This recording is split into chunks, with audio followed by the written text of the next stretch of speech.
대중교통을 이용하다 보면 명품 가방 하나씩은 들고 다니는 모습을 어렵지 않게 볼 수 있습니다. 뉴스에서는 고금리 시대를 맞아 경기 불황이라고 떠드는데 한국인의 명품 사랑은 식지 않고 있습니다. 혹시 명품 브랜드의 제품이나 외제차 같은 사치품을 구매해 보셨거나 구매하고 싶다는 생각이 있으신가요? 오늘 말씀드릴 사치품의 숨겨진 내용을 알게 되면 많은 돈을 절약하실 수 있습니다. 미국 투자은행 모건 스탠리가 발표한 자료에 따르면 한국인의 지난 2022년 명품 소비액은 약 21조 원으로 전년 대비 24% 증가한 규모이며 1인당 명품 소비 금액은 미국, 중국을 제치고 세계 1위로 올라섰다 라고 발표했습니다. 사람들은 왜 필요 이상의 가격을 지불하며 사치품을 구매할까요? 블룸버그는 이 현상을 두고 한국의 집값이 코로나 팬데믹 기간에 급등하여 자신이 부자가 되었다는 느낌으로 인해 발생되었다고 말합니다. 특히 젊은 세대는 어차피 가망 없어 보이는 주택 구매를 포기하고 사치품 소비를 하며 지금의 삶을 즐기는 문화도 한몫했다고 말합니다. 이러한 전문가들의 말처럼 부동산 상승과 같은 경제적 원인이나 특정 세대의 문화가 원인일까요?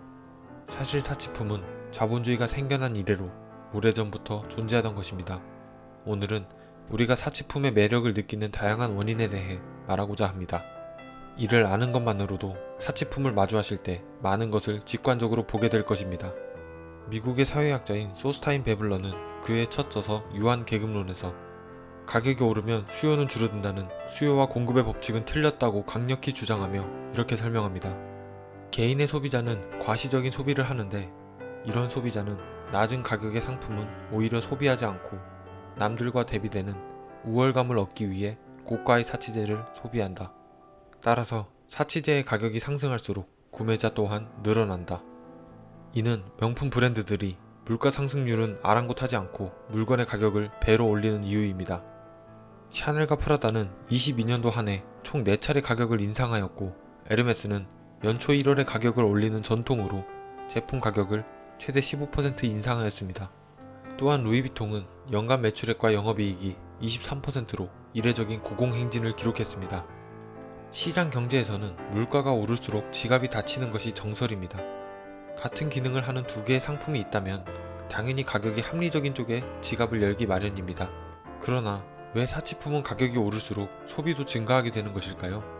이는 인간 본능 속에 있는 과시하고자 하는 욕구가 있기 때문입니다. 인간의 마음과 행동을 체계적으로 탐구하는 진화심리학의 기초를 세운 대표적인 인물인 데이비드 버스의 저서 진화심리학에서는 이렇게 설명합니다. 여자가 자원을 가진 남자를 선호하는 것은 인류 진화에 중요한 역할을 하였다. 수천 세대에 걸쳐 반복적으로 작용하며 여자는 지위와 자원을 가진 남자를 배우자로 선호하게 되었고 그런 자원이 부족한 남자는 꺼리게 되었다. 파라과이 원주민 집단인 아체족 등 다른 지역 3개의 부족에서 얻은 자료를 분석한 결과 부족 내 사냥꾼은 높은 사회적 지위, 명성, 존경, 번식의 기회 증가 등 많은 혜택을 누렸다. 특히 사냥에 성공한 사냥꾼은 자기 가족보다 다른 사람들에게 더 많은 고기를 나눠주는 등 과시 행동을 하였다. 인류 진화에 있어서 사냥에 불리한 조건을 가진 여성은 고기와 같은 자원을 많이 가진 남자를 선호하게 진화하였고 그에 맞춰 남성은 사냥에 성공하여 고기를 얻게 되면 그것을 과시하며 여유있게 나눠주는 행위로 더 많은 지위와 번식의 기회를 누렸을 것입니다. 이러한 과시 욕구는 현대를 살아가는 지금도 자주 볼 수 있습니다. 남자는 여자보다 자신의 지위, 명성, 소득을 부풀리는 경향이 더 강한 것으로 드러났다. 여자가 자원의 가치를 높게 평가하면 남자들은 경쟁에서 그러한 자원을 얻고 과시하려 경쟁한다. 이는 많은 연구에서 증명된 사실이다. 연구에 따르면 남자들은 매력을 느끼는 이성에게 직업적 성공에 관해 이야기하고 돈을 펑펑 쓰고 비싼 차를 몰고 자신의 업적을 자랑하는 경향이 더 많은 것으로 나타났다. 온라인 데이팅 서비스를 사용하여 5,020명을 대상으로 조사한 결과 남자는 여자보다 자신의 개인적 자산, 특히 소득과 학력을 부풀려 말하는 경향이 나타났다. 이로써 우리는 진화 심리학적인 관점에서 남성이 외제차와 같은 사치품을 소비하는 이유가 여성의 선호 기준에 맞춰 생겨난 것임을 알게 되었습니다. 그렇다면 남성보다 자원을 덜 가지고 있어도 되는 여성은 어째서 과시하기 위한 사치품에 이끌리게 되는 것일까요? 남자는 자신의 아이를 무사히 출산할 수 있는 여성을 피부, 입술, 턱, 대칭적인 신체, 하얀 치아, 얼굴 등 외적인 기준으로 판단한다. 남자들은 성격과 같은 내적 특징들을 고려하기 전 적절한 수준의 육체적 매력을 필수적으로 고려한다. 따라서 여자들은 남성을 유혹하기 위해 자신의 외모를 더 낫게 보이려고 화장이나 성형수술 등 남자들보다 훨씬 큰 노력을 기울인다. 특히 여자들은 렌즈, 염색, 몸매를 보정해주는 옷 등 외모를 향상시키는 많은 속임수를 이용하는데 이는 이성을 유혹하는데 훨씬 효과적인 것으로 나타났다. 정리하자면 남성의 경우 자원을 과시할 수 있는 자동차와 같은 사치품에 더 많은 매력을 느끼고 여성의 경우 자신의 외모를 한층 더 돋보이게 할 수 있는 옷이나 가방에 신경을 쓰게 되는 이유는 수천 세대에 걸쳐 자리잡은 인간의 본능으로 볼 수 있습니다. 이러한 과시욕구와 그에 따른 사치품 소비가 수천 년을 거쳐 내려온 진화의 산물이라면 왜 대한민국만 유독 다른 국가에 비해 사치품을 많이 소비하는 것일까요? 몽클레어는 코로나 팬데믹 이전과 비교하여 매출이 2배 이상 증가하였고 까르띠에를 소유한 리치몬트 그룹은 한국 시장에서 불과 1, 2년 전에 비해 두 자릿수 성장을 거듭하고 있습니다. 모건 스탠리의 애널리스트들은 한국 구매자들의 명품 수요는 구매력의 향상과 겉으로 드러나는 사회적 지위를 과시하려는 욕구 둘 다에서 기인한다 라고 말했습니다. 특히 외모와 재정적 성공은 대부분의 다른 국가들보다 한국 소비자들에게 더 중요하다 라고 말했습니다. 황금, 붉은색 등 화려함을 어느 나라보다도 사랑하는 중국인보다 현재 한국의 1인당 연간 명품 지출액은 중국보다 6배나 높습니다. 한국인들의 사치품을 중요하게 생각하는 심리는 어디서 기인하는 것일까요? 한국은 6.25 전쟁 직후 최빈국 그 자체였습니다. 더글라스 메가더는 이 나라를 재건하는데 최소 100년이 걸릴 것이다 라고 말할 정도로 상황은 처참했습니다.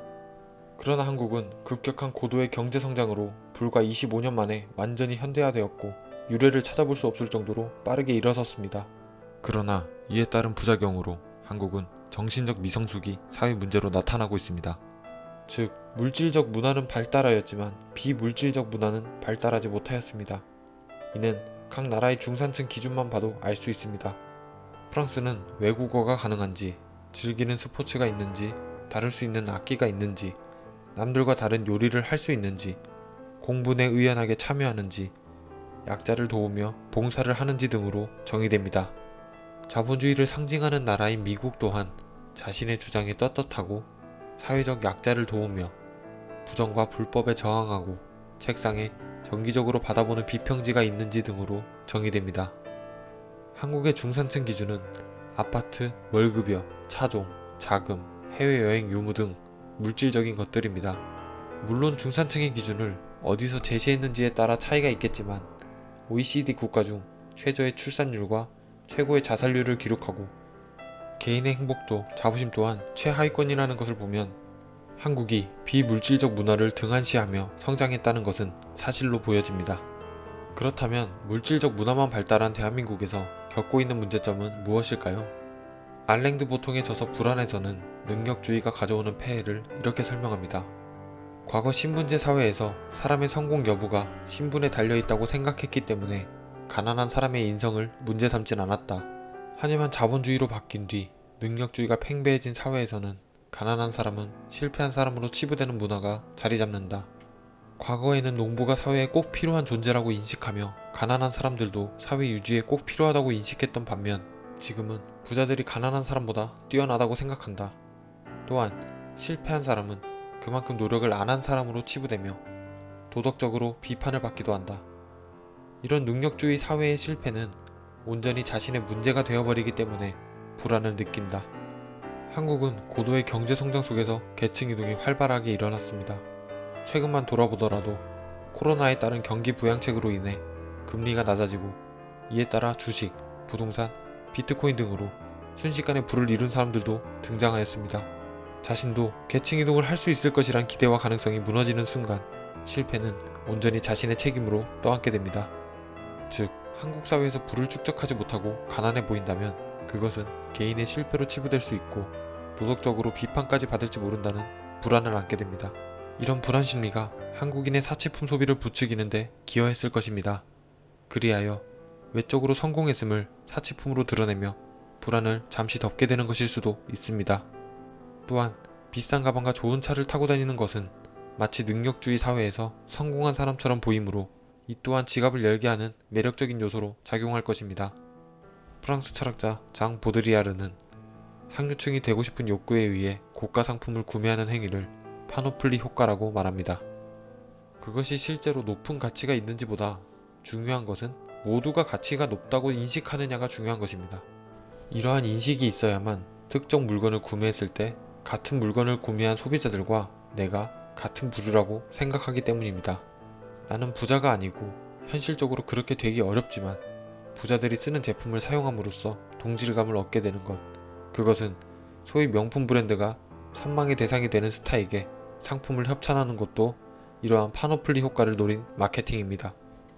오늘 말씀드린 사치품을 소비하는 행위에 숨겨진 여러 내용을 정리하자면 이렇습니다. 첫 번째, 진화 심리학적인 관점에서 사치품을 구매하는 동기인 과시욕구는 이성의 마음에 들기 위한 행위에서 기인하였다. 두 번째, 한국은 고도의 경제 성장으로 인해 능력주의가 팽배해지며 가난이 개인의 실패로 치부되었다. 이러한 불안을 외적인 성공을 상징하는 사치품으로 덮으며 성공한 사람들과 동질감을 얻고자 한다. 사실 이 두 가지만 알게 돼도 비싼 물건을 사기 위해 카드를 내밀기 전 현재 내가 왜 이 물건에 끌렸는지 알게 될 것입니다. 그러나 사람들이 겁도 없이 비싼 사치품을 구매하는 숨겨진 비밀이 한 가지 더 있습니다. 바로 사치품을 구매할 때 주로 사용하는 신용카드입니다. 엘리자베스턴 마이클 노튼에 져서 당신의 지갑을 열기 전에 알아야 할 것들에서는 신용카드 소비에 대해 이렇게 말합니다. NBA 학생들에게 좌석이 매진된 경기 관람권 2매를 입찰하게 해주었다. 현금을 가진 학생들은 평균 $26를 제시했지만 신용카드를 가진 학생들은 평균 $60를 제시했다. 이들은 세상 물정에 밝은 NBA 학생임에도 불구하고 말이다. 신용카드를 구매하면 순간에 느껴지는 지출의 고통이 경감된다. 또 다른 실험에서는 실험 참가자 30명에게 월말 청구서를 확인하기 전 카드 대금을 계산해보라고 했더니 카드 대금을 평균 30% 낮게 계산했다. 이는 신용카드 사용으로 인해 일종의 불리감이 생기고 이에 따라 현명하고 상식 있는 사람들도 지출에 무감각해진다. 대다수의 신용카드 사용자는 마일리지, 신용도 등을 운운하며 신용카드의 이점에 관해 설명하기도 합니다. 하지만 신용카드 사용에 따르는 기회비용은 마일리지나 신용도와 같은 작은 혜택보다 더 많은 값을 소비로서 지불해야 할 수도 있습니다. 남은 신용카드 대금을 지불하고 나면 신용카드를 끊어버리는 것은 어떨까요? 우리는 슈퍼마켓에서 음료를 구매할 때 가격표를 놓고 오래도록 고민하지 않습니다. 사치품도 마찬가지여야 합니다. 그것의 가격을 두고 오래도록 고민한다는 것은 이미 나의 구매력을 넘어서는 무모한 행위를 하는 것입니다. 특히나 사치품은 자산이 아닌 소비재입니다. 새 차는 출고되어 끌고 나오는 순간 감가가 시작됩니다. 내가 버는 연봉을 시간 단위로 쪼개보세요. 자신이 한 시간에 얼마를 버는지 알게 되실 겁니다. 구매하려는 물건 가격은 나의 얼마만큼의 시간을 소요하게 되는지 계산해보세요. 그러면 내가 물건을 소유하는 것이 아닌 물건이 나를 소유하게 된다는 것을 알게 되실 겁니다. 이번 영상이 여러분의 현명한 소비에 보탬이 되길 바라며 이상 지혜를 물어다주는 도서관 오목눈이었습니다. 감사합니다. 짹짹.